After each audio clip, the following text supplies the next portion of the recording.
지켜야 돼요. 아브라함에게 약속한 세 동안 첫 번째, 나는 너와 너의 후손의 하나님이 되겠다. 두 번째, 너의 후손을 번성시킨다.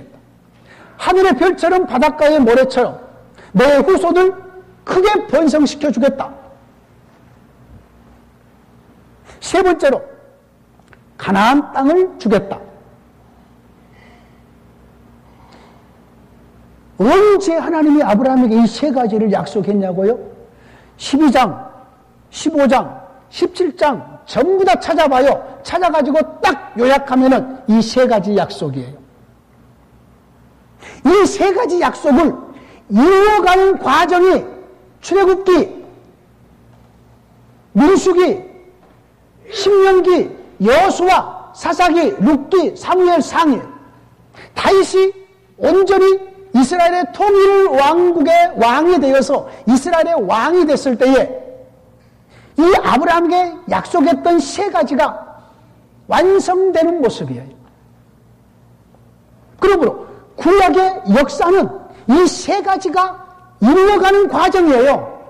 성경은 그래요. 성경이 그래요. 자, 첫 번째 약속. 나는 너와 너의 후손이 하나님이 되겠다. 그 즉시 하나님은 아브라함의 하나님이고 아브라함은 하나님의 백성이에요.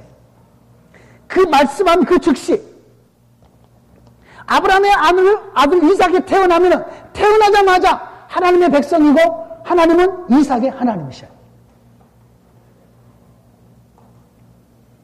여러분, 이 세 가지 약속 잊으시면 안 됩니다. 우리들은 유초등부 아이들까지 이거 세 가지 다 알고 기억하고 있습니다. 내가 하도 얘기를 많이 해서. 왜냐하면 구약 성경을 꿰뚫으려면, 그리고 구약 성경의 그 역사를 예수 안에서 완성된 것까지를 꿰뚫으려면 이 세 가지를 모르고는 꿰뚫을 수가 없어요. 첫 번째, 나는 너와 너의 후손. 어제 제가 그랬죠. 성경의 가장 중요한 내용이, 구약의 버전은 나는 너의 하나님, 너희는 내 백성. 신약의 버전은 나는 너의 아버지, 너희는 내 자녀. 이것이 성경의 가장 중요한 내용이라고 그랬죠. 우리도 부모된 우리도 그렇잖아요. 내 새끼가 나는 너의 아버지, 너는 내 새끼, 내 자녀. 이것보다도 중요한 것이 우리에게 있나요? 이러면 가난하다고 내 자식을 100억 준다고 팔 수 있어요? 안 팔죠. 왜? 이만큼 가치 있는 내 새끼들이기 때문에. 하나님 편에서도 가장 귀한 것이, 어제 우리가 살핀 대로 하나님이 얼마나 화가 났으면 자기의 백성을 괴롭힌 아말렉을 끝까지 추적해서 그렇게 끝장내 버리시는 거예요. 자기 백성을 괴롭힌 그 대적자 하나님께서는 가만히 안 둬요. 자, 두 번째, 너의 자손을 하늘의 별처럼 바닷가 모래처럼 번성시켜 주겠다. 첫 번째 번성되는 곳이 애굽 땅이에요. 첫 번째로 그의 백성을 번성시켜요. 애굽 땅을 왜 내려보내느냐? 그 백성을 번성시키기 위해서 내려보내요. 요셉을 먼저 내려보내시고 애굽의 가장 적박거리 흐르는 그 좋은 그 풍부한 나일강 유역의 라암셋에 하나님의 백성들을 그곳에 심으셔요. 그리고 애굽의 그때 당시에 애굽의 군대가 엄청 강해서 모든 변방을 전부 다 지켜줘요. 애굽의 법이 엄청 강한 법이어서, 좋은 법이어서 아무도 이스라엘을 건드리지 못하게 해요. 곡식 풍성하지요. 모든 게 풍성하죠. 그곳에서 이스라엘 자녀들은, 이스라엘의 백성들은, 특별히 여자들은 먹고 애 낳고 계속 애를 낳는 거예요. 그래서 430년 동안에 장정만 몇 명? 하나님의 군대가 60만 3,550명 60만 3,550명. 애굽에서 나온 하나님의 군대입니다. 20세 이상 된 하나님의 군대의 수가 60만 3,550명이에요. 자, 그러니까 엄청난 숫자로 번성한 거죠. 430년 동안. 자, 2차로 하나님께서 아브라함에게 약속했던 이 약속이 언제 이루어졌느냐? 다윗이 통치할 때에. 다윗이 모든 나라, 이웃 나라에서 조공을 받고, 그리고 다윗이 통치할 때에 태평선대가 이루어져요. 하나님의 말씀에 순종함으로. 그래서 모든 이스라엘 백성들의 숫자가 엄청 늘어났어요. 엄청 늘어났어요. 그래서 오죽했으면 다윗이 인구조사를 시작하잖아. 인구조사. 숫자가 많아서 와, 내 백성의 숫자가 이렇게 많다. 과연 몇 명이나 되나 씌워보자라고 인구조사를 시작하잖아요. 자, 하나님이 좋아하셔요? 싫어하셔요. 예? 싫어하셔요. 그것은 다윗을 위한 일이지 하나님을 위한 일은 아니거든요. 자, 세 번째로 완성된 것이 예수 그리스도 안에서 우리예요. 하늘의 별처럼 바다의 모래처럼 아브라함에게 약속했던 것이 너의 후손을 번성시키겠다. 그것이 우리가 그 하나님의 아브라함의 후손들이에요. 갈라디아서 3장 29절. 우리를 가리켜서 아브라함의 후손이라고 얘기한다고요. 그래서 신약시대에 전 세계에 예수 믿는 사람들이 얼마나 많습니까? 이것이 하나님께서 지금 이루었던 일이고 이루어가고 계신 일들이라. 자, 세 번째로 가나안 땅을 주겠다. 여러분, 창세기 이후부터 지금 여기 때로부터 하나님께서 이루어가는 모든 역사는 여기 이스라엘 백성 아브라함의 후손들을 번성시켜서 차근차근 가나안 땅으로 이끌어 가셔요. 그러면 왜 일찍 가나안 땅에 일찍부터 집어넣지 않으셨는가? 두 가지 이유 때문이에요. 한 가지, 가나안 땅에 살고 있는 가나안 7족속들의 죄가 아직 심판을 받아서 쫓겨날 정도까지 아직 안 됐어요.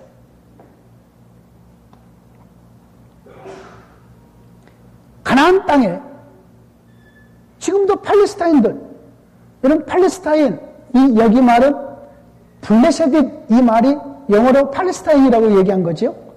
자, 이 블레셋 사람들, 특별히 이 팔레스타인들이 여기 이스라엘에게 찾아와서 그래요. 이건 옛날부터 실은 우리 땅이었거든.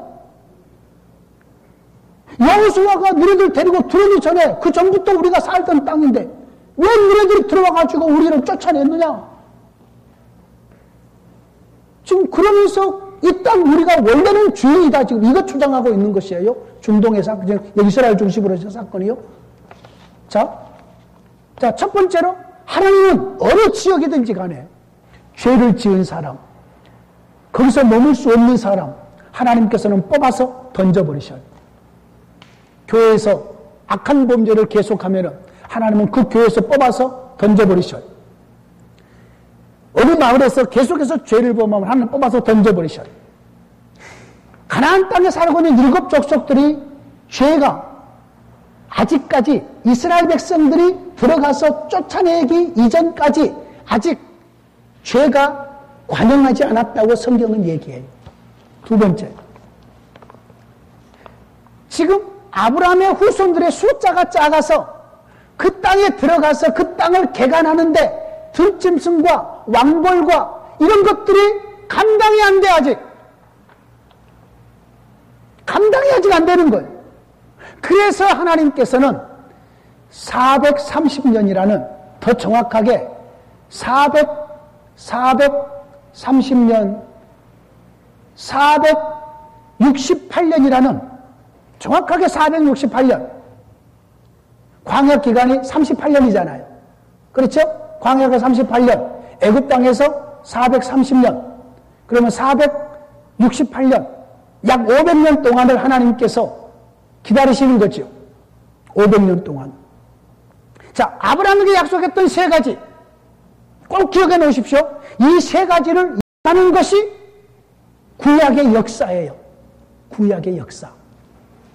자, 아브라함에게 약속했던 이 세 가지가 이루어지면은 하나님의 나라가 설립이 돼요. 하나님의 나라가 세워져요. 이스라엘 나라. 여러분, 구약의 목표는 아브라함에게 약속했던 이 세 가지가 이루어져서 가나안 땅에 이스라엘 나라가 세워지는 것이 구약의 목표예요. 자, 우리가 지금 구속사 세미나를 하고 있습니다. 그럼 여러분, 성경 속에 구속사적으로 설교한 설교가 4편이 나옵니다. 성경 속에. 자, 하나님께서 명하시고 감동하시고 하나님께서 인정하신 구속사 설교 4편, 성경 속에 첫 번째, 어디인지 아십니까? 느헤미야 9장 7절에서 31절.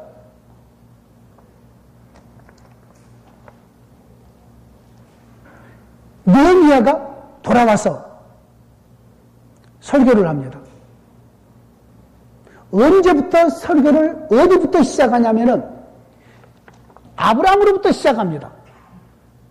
하나님께서 아브라함을 택하셔서 이렇게 약속하신 것을 이루어서 가나안 땅에 이와 같은 은혜를 베풀어서 나라를 세웠는데 우리가 불순종하여서 쫓겨났다. 그리고 바벨론에까지 갔다. 바벨론 갔다가 하나님의 은혜로 다시 돌아왔다. 여기까지 설교를 합니다. 하나님이 이루어 가시는 구속사의 줄거리를 따라서 설교를 해요. 이것이 느헤미야 9장 7절부터 31절까지의 느헤미야의 구속사 설교예요. 두 번째 구속사 설교. 시편 105편.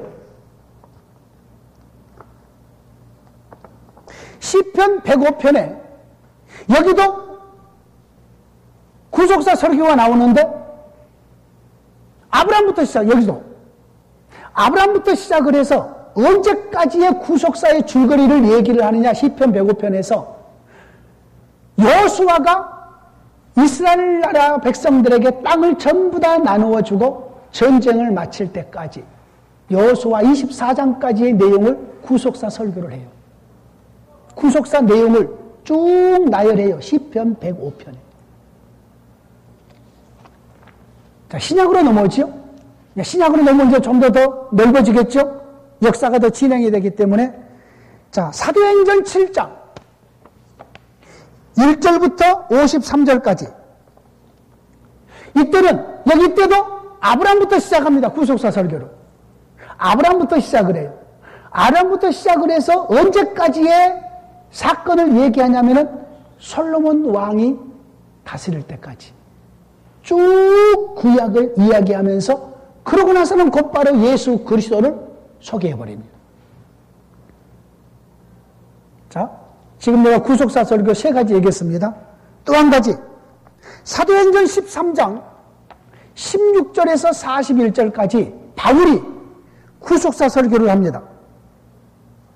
여기서는 바울이 여기 때는 비시디 안디옥에서 바울이 구속사 설교를 하는데 이때에도 아브라함부터 시작을 합니다.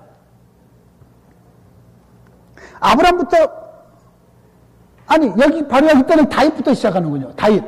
다윗부터 시작을 해서 예수 그리스도까지 연결을 해요.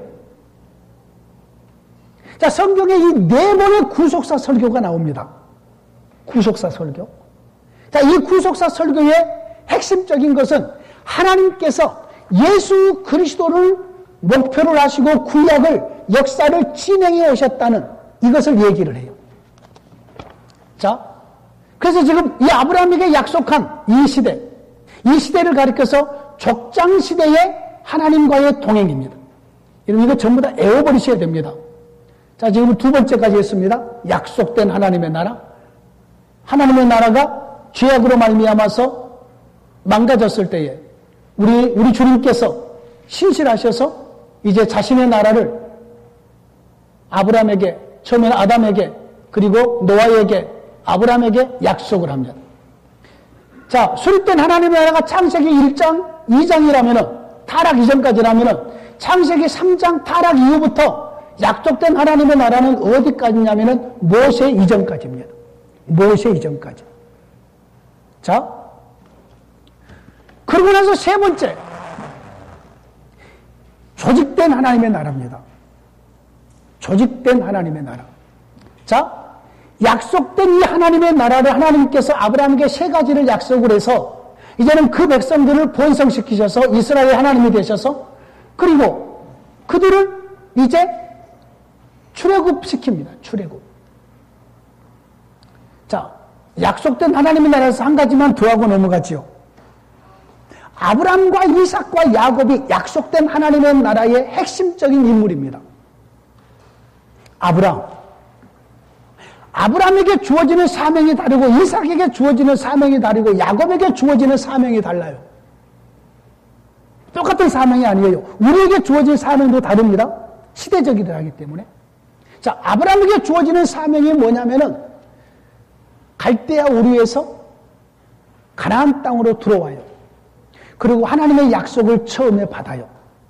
그리고 아브라함에게 주어지는 실제적인 사명은 이삭을 출생시키는 것이 아브라함의 사명이에요. 약속의 아들을 출생시키는 것이 아브라함의 일이라 그 말이에요. 오늘날 우리가 아들 난 것하고 달라요? 네? 아들 몇만 다 못 낳다가 기도해서 하나님 아브라함처럼 이삭을 낳게 주시옵소서 막 그러면 뭐 그런 아브라함이 이삭을 낳는 아들 낳는 것하고 우리가 아들 낳는 것하고는 완전히 다른 의미입니다. 아까도 말했지만 아브라함에게 주어지는 사명은 이삭 출생이에요. 이삭을 출생하는 것이 아브라함의 사명이에요. 자, 아브라함이 이삭을 출생하는 것이고, 그럼 이삭의 사명은 무엇인가? 이삭의 사명은 가나안 땅에 우거하는 것이에요. 이삭의 사명은 가나안 땅에 거하는 사명이에요. 가나안 사람으로 불리어요. 가나안의 자리를 잡아요. 이거 이삭의 사명이에요. 물론 야곱을 출생하기도 하죠. 거기서 멈추지 않아요. 하나님의 나라가 수립된 하나님의 나라가 망가진 이후에 하나님은 계속해서 생육하고 번성하는 역사를 이루어 가셔요. 자기의 백성을 번성하는 것. 그래서 이삭이 야곱을 출생하죠. 야곱에게 주어지는 사명이 있어요. 하나님이 세울 나라에 12기초석을 놓는 거예요. 이것이 야곱에게 주어지는 사명이에요. 12기초석을 놓는 것. 12아들을 낳아야 돼요. 그래서 야곱의 결혼 생활은 부인들이 앞다투어서 애를 낳아요. 너가 낳냐? 나도 난다. 너 못 낳냐? 그럼 내 몸 좀 드린다. 이래가지고, 라헬과 레아, 그리고 실바와 비라 해가지고 계속 아들을 12를 낳아요. 이 12이 이스라엘의 12지파가 되고 이스라엘 나라의 12기초석이 돼요. 자, 이것과 관련하여서 우리 목사님들이니까 금방 연결이 될 겁니다. 예수님이 12제자를 택해요. 12제자. 이유가 여러분 구약과 신약의 관계성에서 단절성과 연결성을 이해를 해요. 여러분 신학을 깊이 하려면 반드시 이것을 이해하셔야 돼요. 구약과 신약의 단절성이 있고 연결성이 있어요. 어떤 것이 단절이 되고 어떤 것이 연결이 되는지 이것이 분명하지 않으면 깊어지지가 않아요. 그리고 막 헷갈려 버려요. 왜 예수님이 12제자를 택했느냐? 연결성이에요. 옛 이스라엘을 가나안 땅에 있는 이스라엘, 구약의 이스라엘 역사는 실패의 역사라고 그랬습니다. 옛 이스라엘의 그 모델로 새 이스라엘을 만들어요.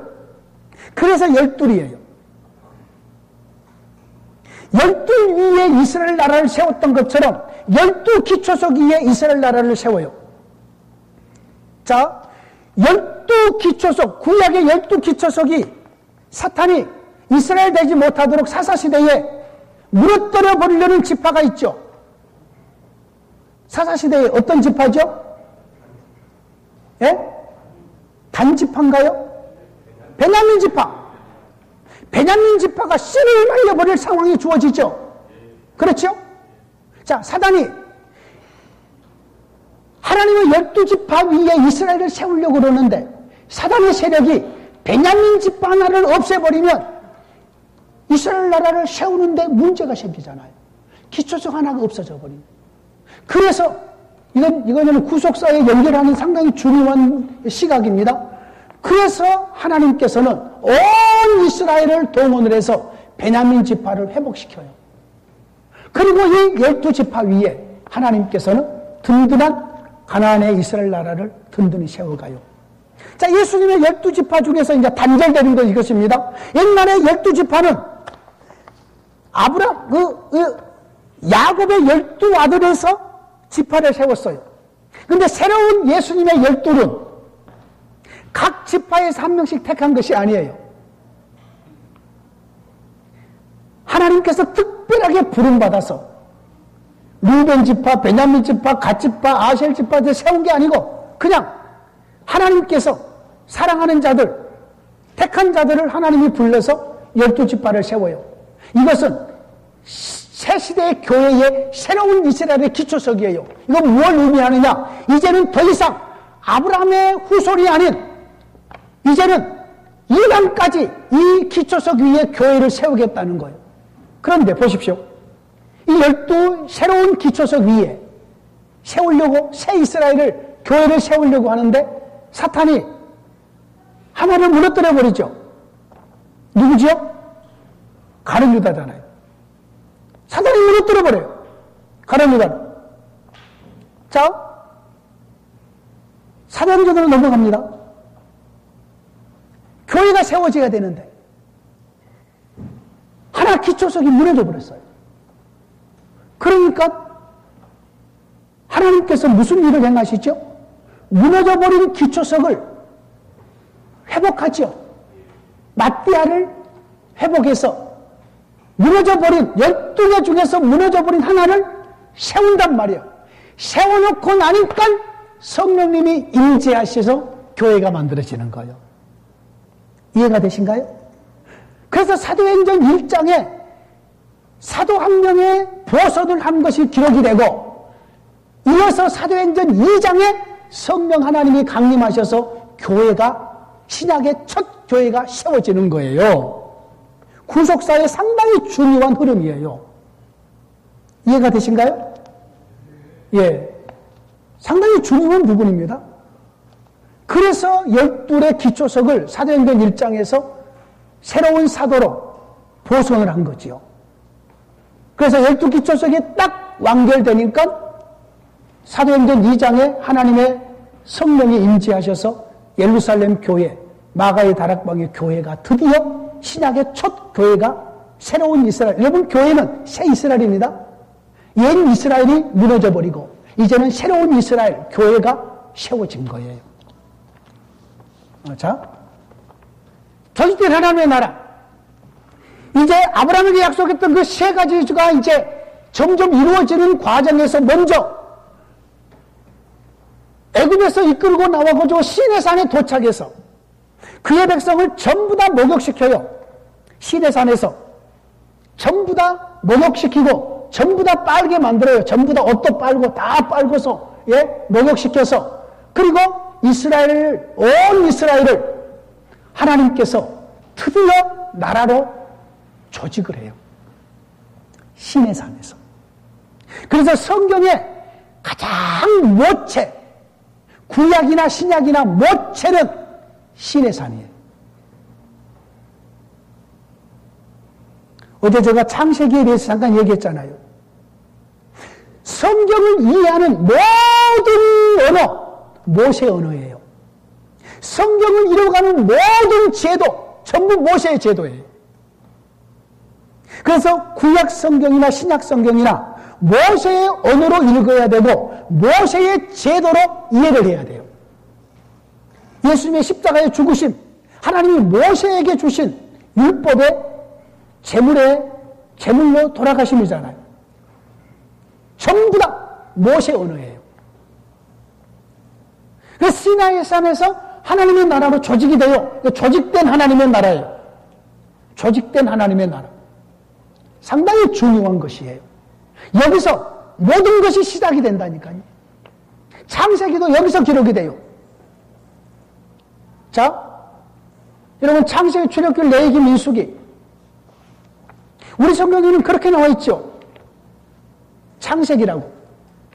그런데 히브리어 성경에는 창세기를 창세기라고 안 나와 있어요. 그냥 태초에, 이것이 히브리서의 창세기 이름이에요. 태초에. 우리는 출애굽기라고 이렇게 두 번째 책을 읽죠. 근데 히브리어 원문에는 제목이 출애굽기가 아니에요. 그리고 이것들은 그들의 이름이었다. 이거 출애굽기 이름이에요. 이것들은 그들의 이름이었다. 70인명이 애굽 땅에 내려간 그들의 이름이었다 그 말입니다. 레위기. 우리말로는 레위기죠. 이것은 70년 이후에 레바트쿠스라는 이런 어떤 단어에서 레위기라는 말이 나와요. 레이기는 원래 히브리어 이름, 그리고 그가 부르셨다. 이것이 레이기의 원래 이름이에요. 그리고 그가 부르셨다. 그 말이 무슨 말이냐면 출애굽기 맨 마지막 40장에 성막을 만들어 놓으시고 하나님께서 임재하셔요. 그 성막에. 구름 가운데, 불 가운데 임재하셔요. 자, 하나님께서 자신의 집을 짓고 그러고 나서는 백성의 대표 모세를 불러요. 이것이 레이기예요. 그리고 그가 부르신 것이에요. 이것이 레이기의 원래 이름이에요. 이 이름대로 여러분이 이해를 하시면 성경을 더 깊이 있게 볼 수 있어요. 그리고 민수기는 숫자를 2번 세잖아요. 출발할 때 한 번 세고, 저 신광야에 요단강 옆에 도착해서 또 한 번 세잖아요. 그래서 민수기라는 말이 나왔어요. 근데 원래 민수기는 원래 원문에 히브리 말에 광야에서예요. 광야에서. 원래 민수기는 광야에서라는 이 말이 민수기의 원래 이름이에요. 광야에서. 그래서 이스라엘 백성들이 광야 사건은 무조건 민수기 떨쳐보면 돼요. 무조건 민수기. 광야에서라는 이름이 돼요.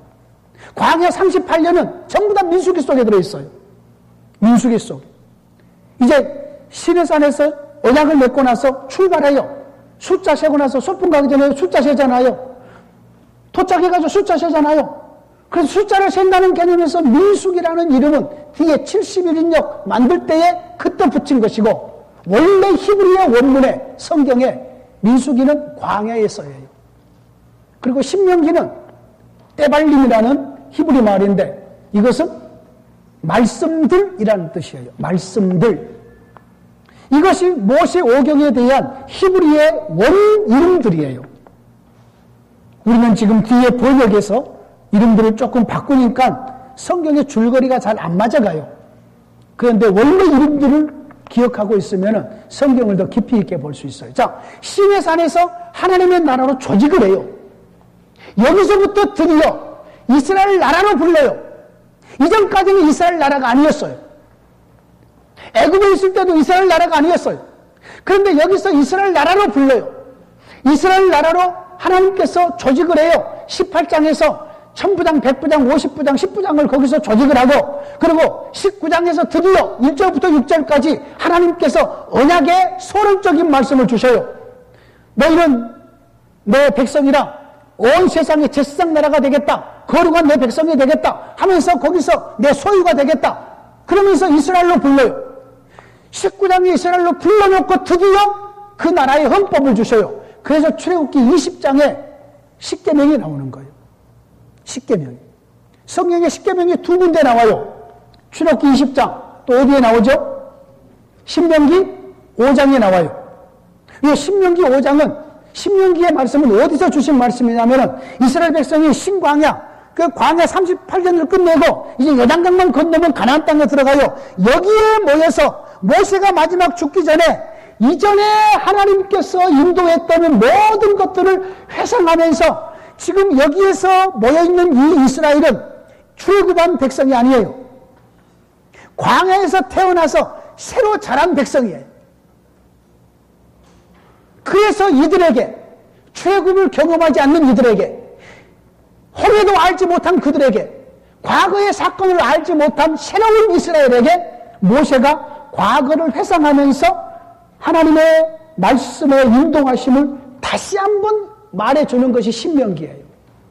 그 신명기의 언약이 여러분 출애굽기 언약이 있고 신명기 언약이 있어요. 근데 출애굽기 언약은 모든 성경을 전부 다 총망라해요. 신명기의 언약은 구약의 이스라엘 백성들의 모든 역사를 신명기 언약에 매여요. 신명기 언약이 갱신된 언약이기 때문에 그래요. 자, 그래서 여기서 하나님의 나라가 조직이 돼요. 이때는 이제 모세 시대의 하나님과의 동행, 제가 밑에 동행을 지금 강조하지 않는 것은 이따가 구원론을 얘기할 때에 여러분께 말씀드리려고 지금 내가 빼놓은 거예요. 구원론을 얘기할 때에 그때 함께 이제 이것을 전체적으로 하려고. 자, 여기 하나님의 나라가 드디어 조직이 됩니다. 자, 이 조직된 하나님의 나라가 이제 가나안에 들어가서 그 400년의 사사시대를 지내고, 그리고 나서는 이제 사울 왕, 그리고 나서는 다윗 때에 이 가나안의 하나님의 나라가 이루어져요. 가나안 땅에. 이것이 가나안 땅에 이루어진 하나님의 나라가 구약의 목표예요, 목표. 구약의 여러분 이스라엘의 성경의 역사를 보십시오. 이것이 목표예요, 목표. 가나안 땅에 이루어진 하나님의 나라가 구약의 목표예요. 하나님의 나라가 이때는 처음에 수립된 하나님의 나라의 지성소는 에덴이었는데 이때는 가나안에 이루어지는 하나님의 나라의 지성소는 예루살렘이에요. 하나님의 도성 예루살렘이에요. 그리고 하나님께서 이때 조직된 하나님의 나라 때에 드디어 이제 성막을 짓게 만들고 그 성막을 자신의 집을 삼으시고 이제는 가나안의 하나님의 나라를 세울 때에 이때 솔로몬을 통해서 성전을 짓게 만들어요. 그리고 그 성전을 하나님의 집으로 하나님의 보좌로 해요. 이스라엘 나라가 역사를 진행해 오면서 수도를 예루살렘에서 텔아비브로 한번 바꿨어요. 텔아비브로 바꿨다가 이것이 아닌 것 같다 해가지고 다시 예루살렘으로 수도를 바꿨어요. 예루살렘으로. 원래 예루살렘은 여부수 민족이 통치하고 있던데, 여부수 민족이. 그래서 유다 족속이 사사기 1장에 보면은 이 예루살렘을 한번 정복을 해요. 근데 이 여부수 민족이 아주 산지에서 활동력 있는 전사들이에요. 그들이 다시 예루살렘에 살쪽에 들어오는데 원래 이 예루살렘은 베냐민 지파에게 속해 있는 기업이에요. 그 여부수 민족이 이 예루살렘에 들어와서 베냐민 사람들과 같이 섞여서 살아요. 섞여서. 하나님의 다윗을 통해서 통일 왕국, 다윗이 처음에는 유다 지파, 자기 집파만 왕이 됐잖아요. 7년 동안. 7년 지나서 나서 온 이스라엘의 통일 이스라엘의 왕이 됐어요. 왕이 되고 나서 첫 번째 하나님께서 행한 일이 예루살렘 점령이에요. 왕이 돼서 첫 번째 행한 일, 예루살렘을 점령시켜요. 그 이스라엘 백성들의 눈에 가시 같은 여부수 족속을 하나님께서 완전히 물리쳐요. 여러분 예루살렘 내용 가보신 분 알겠지만은 저는 아직 성지순례를 못 가봤습니다. 예? 동쪽과 남쪽은 완전히 절벽이잖아요. 그죠? 올라갈 수가 없어요. 그리고 기드론 시내 흰놈의 골짜기, 기드론 골짜기, 흰놈의 골짜기, 또 이름을 기억하시면 또 깊은 구렁의 골짜기가 있어서 쉽게 예루살렘을 접근할 수 없어요. 안 가보고 어떻게 알 수 있냐 그렇게 해요. 뭐 책 보고 알지 뭐. 책 보면 다 나와 있는데 저는 아직 성수순을 못 가봤다니까요. 돈이 없어서. 나도 열심히 돈 모아서 언제 한번 성수순에 갈 때가 있을 거예요. 예. 자, 그래서 여부수 사람들이 다윗이 지금 하나님의 특별한 명령으로 예루살렘을 지금 올려려고 그러니까 이렇게 말해요. 너희가 올린다고 소경과 절뚝발이라도 너희들을 물리치겠다. 여부수 사람들이 그래요. 다윗이 화가 났어요. 하나님께서 주시는 감동과 명령을 따라서 점령하려고 하니 그래? 다윗이 명령을 하고 군대에게 누구든지 저 여부수 예루살렘을 가장 먼저 공격하는 사람에게는 이 군대의 장을 삼아주겠다. 이랬더니 요압 장군이 수레의 아들 요압이 가장 먼저 나서가지고 예루살렘 성벽을 문을 들어가서 가서 싸우고 이겨요. 쉽게 점령해버려요. 그래서 요압이 드디어 다윗의 군대의 우두머리가 되는 거예요. 이 예루살렘 정복 때문에 우두머리가 돼요. 자, 그래서 여기에 이제는 이 예루살렘에 다윗이 거기에 거해요. 예루살렘을 시온성이라고 말해요. 시온성. 시온이라는 말은 요새란 뜻이에요. 요새. 시온성은 요새란 말이에요. 시온, 요새. 요새와 같은 난공불락이에요. 난공불락. 그래서 하나님께서 난공불락을 무너뜨리시고 자신의 도성을 삼는 거지요. 그리고 이 도성에 전에는 어떤 성을 물리치면은 왕이 거기 가서 안 살아요. 그냥 총독을 보내놔요. 근데 이 예루살렘에는 다윗이 직접 가서 살아요. 그래서 다윗성이라고 그래요. 예루살렘을 함락하고 나서 다윗이 그 성에 들어가서 산다니까요. 살아서 다윗성이에요. 그래서 이 예루살렘 평화의 성, 이곳에서 하나님의 나라, 하나님의 왕국이 설치되고 성전이 설치되고 그리고 다윗의 왕국이 두로 왕 히람이 목수와 석공과 많은 물질을 재료를 들여서 다윗의 궁전을 지어줘요. 7년 동안. 그래서 이곳에 이제 가나안 땅에 하나님의 나라가 이루어져요. 이렇게 이루어진 하나님의 나라가 구약의 목표라는 겁니다. 기억하십시오. 구약의 목표는 가나안의 하나님의 나라예요. 자, 구속사에서 하나님의 나라가 땅에 설치가 되어 있어요. 하나님의 보좌가 가나안의 예루살렘에 하나님의 지성소가 설치되어 있어요. 하나님의 보좌가. 자, 땅에 설치됐기 때문에 하나님의 복이 땅의 것으로 와요. 자, 구약에는 하늘이 열렸다고 안 열렸다고요? 아직 안 열린 시대입니다. 아이, 목사님. 욥기서에 보면은 하늘에 어전회의가 막 있는데요. 예수님서에 봐도 막 하나님의 어전회의가 막 드러나는데요. 막 이런 얘기를 해요. 근데 이러한 백성들은 몰라요. 여러분, 죽음 이후에 어떤 일이 벌어지는가? 우리는 알아요, 몰라요? 여러분, 알아요, 몰라요? 저를 시험하지 마시고, 여러분. 제가 여러분 시험하신가요? 구약시대는 하나님이 죽음 이후를 얘기하지 않으셔요. 그리고 아직 하늘이 안 열린 시대예요. 여러분, 이것을 지금 당장 이해를 안 된다고 할지라도 적어 놓으십시오. 그리고 계속해서 고민하십시오. 왜 구약에는 하늘이 안 열린 시대일까? 하늘이 안 열렸다는 말은요, 하나님께서 아직 온전한 것을 안 드러내셨다는 말이에요. 구약에 먹지 말라, 이 말은 아직 온전한 관계가 안 왔다는 말이에요. 구약에 하지 말라라는 그런 어떤 부분에서는 아직 온전한 관계가, 시대가 오직 않았다는 말이에요. 들어오지 말라, 이 말은 아직 온전한 관계가 안 됐다는 말이에요. 자, 구약에는 하나님이 죽음 이후에 대한 얘기를 아직 안 알려줘요. 왜? 죽음을 이긴 생명이 아직 오지 않았기 때문에. 구약에는 하늘에 대한 얘기를 아직 안 해요. 왜? 아직 하늘이 안 열렸기 때문에. 이 말이 무슨 말인지 당장 이해가 안 되셔도 여러분 적어 놓으시고 고민하다 보면은 하나님께서 더 깊게 알게 하실 때가 있거든요. 근데 이런 팁들이 우리가 성경을 여는데 상당히 열려버리는 경우들이 있어요. 드디어 신약에 와서 하늘이 열려요. 왜? 하늘에서 오셨어요, 예수님이. 요한복음 3장. 하늘에서 직접 오셨어요. 하늘에서 오셨기 때문에 드디어 하늘이 열려요. 자, 주님께서 십자가 지시고 부활하셔서 죽음의 세력을 물리치셨잖아요. 죽음을 이기는 생명으로 부활하셨잖아요. 그래서 드디어 신약에 죽음 이후의 얘기를 하나님이 하시는 거예요. 그것을 왜 하시느냐? 죽음 이후의 얘기를 왜 하시느냐? 교회를 위로하기 위해서예요.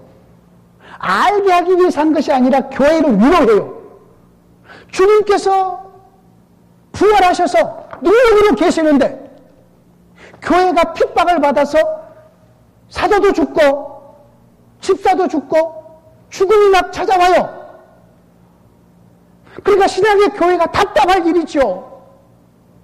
주님 살아 계시다며요. 야고보 사도는 왜 참수형당에 죽여요? 스데반 집사는 왜 돌에 맞아 죽게 놔둬요? 하면서 신약의 교회가 답답해지고 많은 사람이 감옥에 잡혀가고 맹수의 밥이 되고 하면서 교회가 하나님께서 교회를 위로하고 격려할 필요가 있는 것이에요. 그래서 드디어 죽음 이후에 어떤 일이 일어나는가를 주님이 교회를 위로하는 차원에서 말해줘요. 잠잔다. 쉰다. 하는 자들의 과외는 너희가 알지 못하기를 원하지 아니하노니. 데살로니가에서 우리에게 주시는 말씀이잖아요.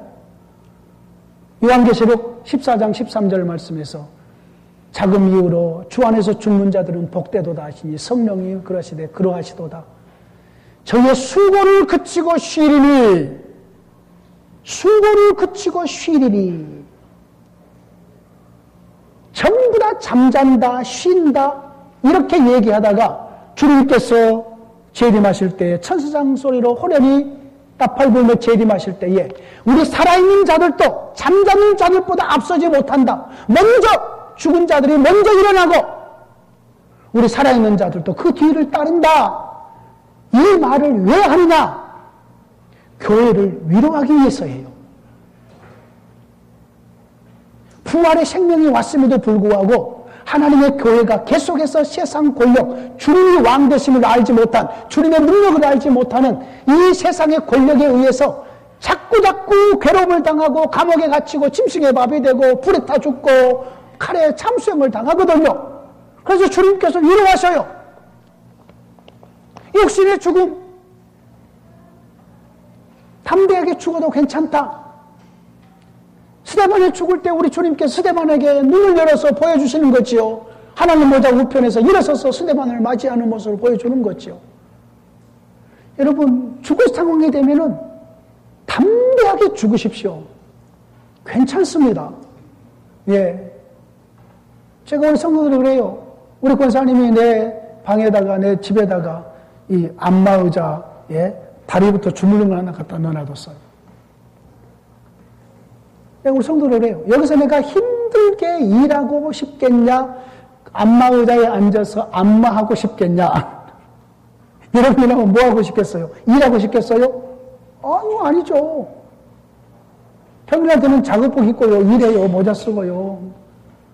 처음 온 선교사님들이 목사님 어디 계세요? 그럼 내가 장로님 가르쳐요. 저분이 목사님이라.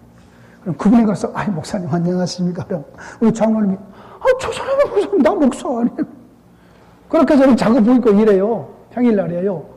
네? 일하는 건 좋겠어요? 올라가서 딱 편히 쉬어서 안마 주물럭주물럭 하는 게 좋겠어요? 그게 훨씬 좋지요. 바울이 그걸 안 거예요. 그래서 차라리 몸을 떠나서 그리스도와 함께 거기서 쉬는 게 좋겠다. 그 얘기를 하는 거예요, 바울이. 하나님의 복음의 진리를 알면 번데기에 있는 것보다 나방으로 있고 싶은 것이 원하는 것이죠. 그렇잖아요. 여러분, 죽음이라는 것은 눈으로 통과하는 것에 불과해요. 그리스도인들의 죽음은 축복으로 나아가는 과정이에요. 그럼 우리 성도들에게 말해, 여러분, 죽을 상황이 되면 기뻐하며 죽으십시오. 농담하면서 가십시오. 전혀 괜찮습니다. 어떤 권사님은 죽어도 죽기 싫대. 그래도 죽을 상황이 되면 그냥 죽으시라. 저는 이 내시경을 하면 다른 사람보다 훨씬 빨리 가버립니다. 이 내시경을 딱 하기 위해서 입에 물 가지고 빡 간단하고 딱 주사 넣으면은 내가 나이 그럽니다. 나는 이제 간다. 그러면 나는 정신 잃어버립니다. 이 내시경을 제가 1년에 한 번 하거든요. 제가 6년 전에 위암 수술을 했기 때문에 한 번 하는데 나는 내 스스로 나는 이제 간다. 그러면 가버려요. 그리고 안 깨나요. 잘 빨리. 제 아내가 예를 먹기도 하는데. 자, 죽음의 구약에는 아직 하늘이 닫혀 있어요. 하늘이 닫혀 있어, 구약에. 그래서 아직 하늘의 얘기를 안 해요. 땅에 속해 있어요. 가나안 땅이 하나님의 나라가 구약의 목표인데 아직 하나님의 보좌가 땅에 있어서 하나님 말씀 순종하면은 전부 땅의 것으로 복을 주셔요. 하늘의 복이 아직 안 왔어요. 다 땅의 것으로 복을 줘요. 근데 신약에 이제 다음에 하겠지만은 예수님이 하나님이 하늘을 열고 오셨어요. 그리고 하늘이 드디어 열렸어요. 하늘과 땅이 하나로 통합이 됐어요. 신약에는 예수님의 제자들 열심히 섬기고 생명까지는 예수님의 제자들 집 한 채 있는 제자 봤어요? 없어요. 땅 가진 제자들 봤어요? 없어요. 통장에 수억 넣어놨던 제자들 봤어요? 없어요. 왜? 그런 것이 안 와도 부활의 생명이 왔기 때문에, 하늘의 신령한 복이 와버렸기 때문에 그런 것이 문제가 되지 않아요. 죽음조차도 문제가 되지 않아요. 하늘의 신령한 복, 왜? 우리 주님의 보좌가, 하늘과 땅을 통치한 주님의 보좌가 하나님 보좌 우편에 설치되어 버렸기 때문에 이제는 우리도 목회가 마찬가지잖아요. 우리가 무슨 돈 보고 목회하나요? 돈 보고 성경하나요? 아니잖아요. 이 세상에 우리에게 주어진 아무것도 없어도 주님의 부활의 생명 때문에 그 안에서 기뻐하고 그 안에서 소망을 느끼고 그 안에서 행복한 것이요. 자, 그런데 이 가나안의 하나님의 나라가 하나님 앞에 온전히 신실하게 응답하지 못해요. 그래서 구약의 역사는 실패하는 역사예요. 여러분 꼭 기록해 놓으십시오. 구약의 역사는 실패의 역사였다. 실패의 역사예요. 구약의 역사는. 그래서 하나님께서는 그 나라를 완전히 나눠버리시고 북쪽 이스라엘, 남쪽 유대 두 나라로 만들어버리시고 하나님께서는 북쪽 이스라엘은 아수르의 722년의 BC, 남쪽 유다는 586년에 바벨론에 포로로 보내버리시고, 그리고 그때부터 하나님의 나라가 앞으로 메시아로 통해서 이루어질 것이라고 애언을 해요. 애언된 하나님의 나라, 이것이 구약의 끝이에요. 하나님의 나라의 관점으로 봤을 때에 이제는 선지자를 통해서 이스라엘 나라를 회복한다고 얘기하는데, 이 가나안의 하나님의 나라를 회복하기를 하는데 이 회복을 얘기하고 있는 것이 아니라 새로운 하나님의 나라를 약속을 한다 그 말이에요. 애언을 해요. 애언자들이, 모든 선지자들이 전부 이 말씀에 초점을 맞춰요. 장차 메시아가 와서 하나님의 나라를 회복할 것이다. 하나님의 나라를, 다윗의 영광스러운 그의 나라를 가지고 올 것이다. 누가? 아브라함의 후손, 다윗의 후손이 와서 그 하나님의 나라를 회복할 것이다. 이것을 가리켜서 신학적으로 새 언약이라고 말해요. 새 언약. 새 언약이 성경에 어디가 있죠? 예레미야 몇 장?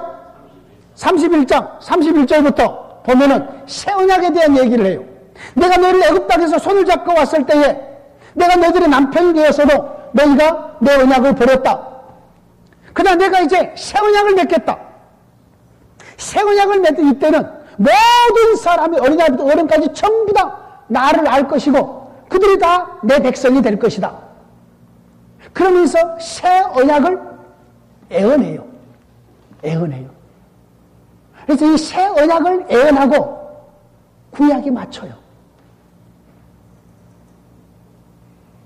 여러분 이것을 애워버리셔야 돼요.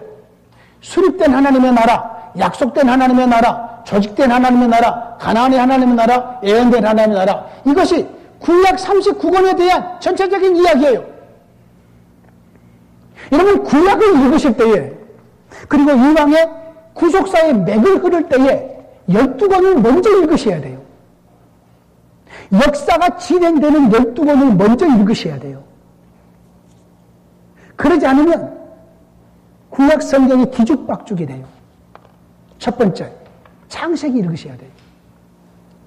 창조에서부터 애굽 땅에 내려가서 지금 자리를 잡을 때까지의 역사예요. 창세기, 역사가 진행이 돼요. 출애굽기 두 번째를 읽으셔야 돼요. 이제 애굽 땅에 내려가서 수가 번성에 대해서 이제는 출애굽해가지고 이제는 나왔잖아요. 나왔어요. 출애굽. 예. 나와가지고 이제는 시내산에 도착해요. 출애굽해서 시내산까지 도착한 시간이 50일이에요. 50일. 그래서 율법을 수여할 때 오순절날 율법을 수여받아요. 그래서 6월절부터 율법을 수여받은 그때까지가 50일째 되는 날. 그래서 오순절이라고 그러는 거예요. 율법을 받아요. 자, 레위기를 일단 빼놔두세요. 레위기는 역사가 진행되지 않아요. 그런데 여기서 레위기 얘기 안 하죠. 여러분, 구약 성경 39권 중에서 이스라엘 백성들 중에 너희들이 딱 성경 한 권만 택해라. 그러면 어떤 거 택해야 되겠어요? 레위기 택해야 됩니다. 레위기. 다른 건 없어도 괜찮아요. 레위기를 있어야 돼. 왜? 무슨 제사를 드려라. 이럴 때는 이런 제사 드려라. 재물은 어떤 걸로 드려라. 언제 나에게 나와라. 누가 나에게 나와라. 이것이 레위기에 다 들어있거든요. 그러니까 이스라엘 백성들에게 딱 성경 한 권만 택해라. 그러면 레위기서를 택해야 돼요. 레위기서를. 다른 데 택한 다른 성경보다도 레위기서 한 권만 있으면 하나님을 예배하고 하나님을 경배하고 하나님께 나아가는 길에 아무 지장이 없어. 예배를 드리는 길에. 그럼 여러분 성경 읽을 때는 창세기 출애굽기 읽은 다음에 레위기 일단 읽지 마세요. 세 번째로 민수기를 민수기 38년 동안의 역사가 진행이 돼요. 민수기. 그 다음에 신명기 읽지 마세요. 신명기 일단 빼요. 여호수아 읽으신 거죠. 신명기는 가만히 한 장소에서 이렇게 회상한 복음 그런 내용의 말씀이기 때문에 신명기 빼놓고 여호수아. 그 다음에 사사기 읽으세요. 사사기. 그 역사가 지금 계속 진행되는 겁니다. 구속의 역사가. 그 다음에 사무엘 상하 읽으세요. 사무엘 상하. 그러면 지금 사무엘 상하까지 가서 지금 다윗이 그의 나라를 완성했습니다. 그 다음에 열왕기 상하 읽으세요. 열왕기 상하. 여러분 역대 상하는 원래 히브리 성경에는 말라기서 뒤에 배정됩니다. 역대 상하는. 우리 성경은 열왕기 상하 뒤에 역대 상하가 있지만 원래 히브리 성경, 구약 성경에는 구약의 맨 뒤에 붙어 있습니다. 역대 상하가. 제사장적인 관점에서 남쪽 유대의 왕들의 역사만을 얘기해요. 북쪽 이스라엘의 왕들 얘기 안 해요. 남쪽 유대의 왕들, 다윗으로부터요. 이것이 역대석이에요. 제사장적인 시각에서 구속의 역사를 진행하는 거예요. 일단 그 빼놔두고 열왕기 상하까지 갔죠. 그 다음에 바벨론 포로 기간 동안의 내용은 다니엘서를 읽으세요. 다니엘서. 그러면 지금 10권이 됐을 겁니다. 10권. 그러고 나서 이제는 바벨론 포로가 끝난 다음에 돌아온 에스라, 느헤미야서를 읽으시면은 구약의 모든 역사가 이 12권으로 연결이 됩니다. 연결. 12권 맞죠? 예. 이 12권만 먼저 읽으시는 거예요. 죽으라고 12권을 두고 파는 거예요. 그러면 구약의 역사가 쫙 뚫려요. 이 12권을 읽으면, 구약의 역사가. 예. 이 구약의 역사가 뚫리지 않으면 성경에 대한 이해가 깊어지지 않습니다. 아니, 어떤 사건이 일어났는지를 알아야 될 거 아니겠어요? 그래야지, 역사적인 것을 알아야지 신학적 해석이 거기에 더해질 줄 않겠어요? 자, 이렇게 해서 수립된 하나님의 나라, 약속된 하나님의 나라, 조직된 하나님의 나라, 가나안의 하나님의 나라, 예언된 하나님의 나라, 이렇게 하나님의 나라가 구약에 이것은 애워버리셔야 돼요. 에덴에 수립된 하나님의 나라, 하나님의 나라가 타락해서 이렇게 될 때 하나님께서는 약속하지요. 아담에게 그리고 노아에게 아브라함에게 약속의 하나님의 나라, 그 하나님의 나라가 이제는 그의 백성들이 애굽에서 나와서 이제는 시내산에서 그의 나라를 조직하시지, 조직된 하나님의 나라가 이제는 가나안에 들어가서 가나안의 하나님의 나라로 이스라엘 나라로 든든히 세워지지. 근데 그 나라가 넘어져 버린 거죠. 실패했어요. 하나님이 실패한 것이 아니라 하나님의 백성이 죄악 때문에 실패해요. 실패해버리니까 하나님께서는 이제 예언자들을 통해서, 선지자를 통해서 하나님의 나라를 예언하셔요. 예언. 이것이 구약의 하나님의 나라의 관점으로 구약의 맥을 뚫는 것이에요. 맥을. 자, 이제 점심 먹고 나서 신약의 맥을 뚫고 그러고 나서 이것을 베이스로 해서 구원이 무엇인가? 구원에 대한 이야기를 오후에는 좀 풍성하게 할 것이에요. 이것을 구원이 바르게 이해되지 못하면은요, 우리 하나님은 구원의 하나님이잖아요. 성경은 구원의 책이잖아요. 기독교는 구원의 종교잖아요. 그런데 진작 한국의 많은 목회자들이 구원에 대한 것들이 이해가 짧아요. 왜요? 우리 선배들 책임이라고 봐요. 죽어서 천국 가는 수준에 머무른단 말이에요. 그게 안타까운 일이에요. 그래서 싸우고 저 난리예요. 예? 자, 우리 식사 준비가 다 된 것 같습니다. 누가 한번 기도해 주시겠습니까? 우리 한기창 목사님 한번 기도해 주시고 오전 강의 마치죠.